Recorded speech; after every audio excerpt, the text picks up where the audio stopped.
Hello everyone and welcome. In today's video, I'm going to show you guys how to replace the upper rear oxygen sensor on your third generation Honda Odyssey covering years 2005 through 2010. Now this procedure is going to likely be nearly the same for all Honda V6 equipped vehicles. So to figure out why our check engine light is on, we're going to take our OBD2 scan tool and plug it into the under dash connector, which is just right above the brake pedal on this Odyssey. Put our car ignition to run, and then let our tool connect to tell us what's wrong.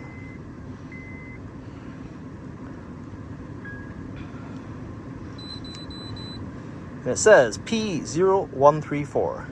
O2 circuit, no activity detected. Bank 1 sensor 1. Okay, so bank 1 sensor 1 is the upper oxygen sensor on the back side of the engine before the cat converter.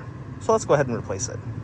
Remove the plastic engine cover by using a flat bladed screwdriver and turning the retaining clips a quarter turn to the left and lifting the cover.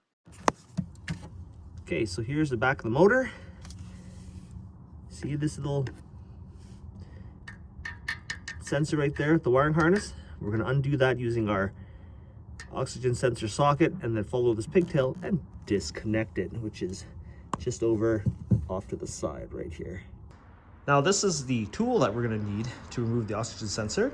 It's just a basic ratchet and a series of extensions. So in my case, I've got a 4-inch and a 6-inch extension for a total of 10 inches, but even an 8-inch version will do.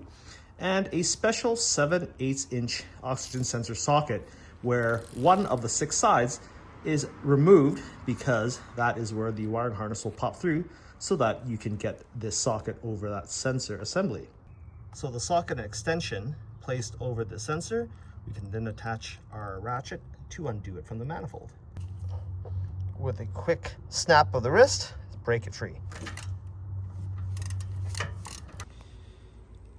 Okay guys, so one little service tip here on how to get this connector off, because you're likely going to be working blind trying to disconnect this oxygen sensor from the backside of the motor. Now, the connector from the engine plugs down here, and this connector actually is oriented in this exact manner where it plugs up into the engine harness. But the easiest way to take it off is once you find this connector and you feel where the bracket is, you see this little tab right here? That little tab. You squeeze that, and then you're going to pull down on this connector, and that will disconnect the entire harness assembly as one.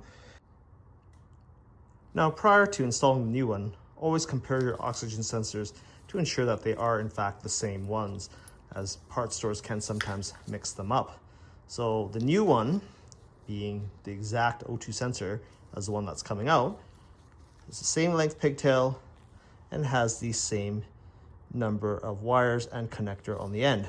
So to reinstall the new one, we're going to carefully thread that into the manifold where you're supporting the wire in a vertical manner, and just threading it in my hand and then using your socket and ratchet to just snug that up and then reconnect the connector.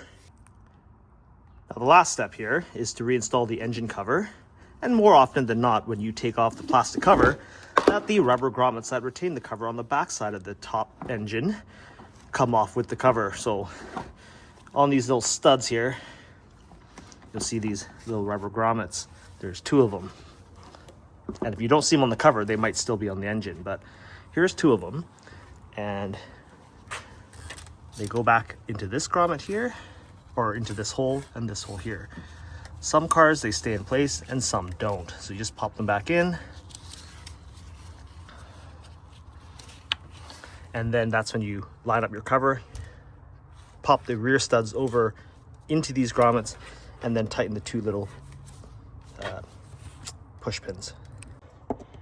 Turn the little retaining knobs 90 degrees to the right to engage them. So after our repair, the last step here is to reset the check engine light. So just like what we did before, we put the car into run, let it link up,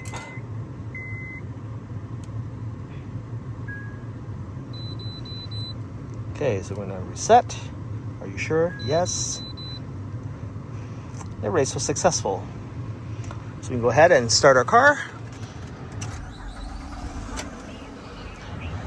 And unlike before, the check engine light doesn't illuminate immediately after the car starts.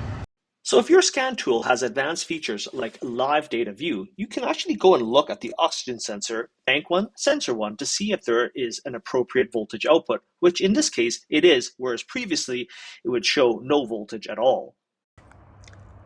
So as you guys can tell from the repair video, that fixing a P0134 problem on your third generation Honda Odyssey or other V6 equipped Honda is neither difficult nor time consuming and can be done with the most basic of tools.